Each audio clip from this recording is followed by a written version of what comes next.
बांधकाम विभागाचा, सार्वजनिक बांधकाम विभागाचा, सार्वजनिक बांधकाम विभागाचा, कमिशन खाणाऱ्या इंजिनियरचा, कमिशन खाणाऱ्या सार्वजनिक बांधकाम विभागाचा, टक्केवारी खाणाऱ्या बांधकाम विभागाचा, सार्वजनिक बांधकाम विभागाचा, सार्वजनिक बांधकाम विभागाचा, कमिशन खाणाऱ्या इंजिनियरचा, कमिशन खाणाऱ्या सार्वजनिक बांधकाम विभागाचा, टक्केवारी खाणाऱ्या बांधकाम विभागाचा।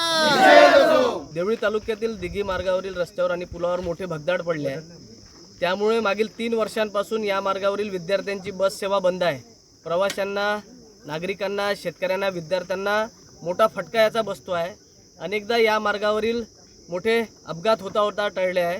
यामुळे आम्ही आज या मागणीसाठी अनेकदा सार्वजनिक बांधकाम विभागाला अनेक निवेदने दिले, अनेक तक्रारी केल्या, अनेक आंदोलने सुद्धा झाली, परंतु आज या मार्गावर मोठे भगदाड पडले असता या खड्ड्यामध्ये उतरून दफन आंदोलन आम्ही या ठिकाणी गावकऱ्याच्या वतीने आम्ही करतो आहे।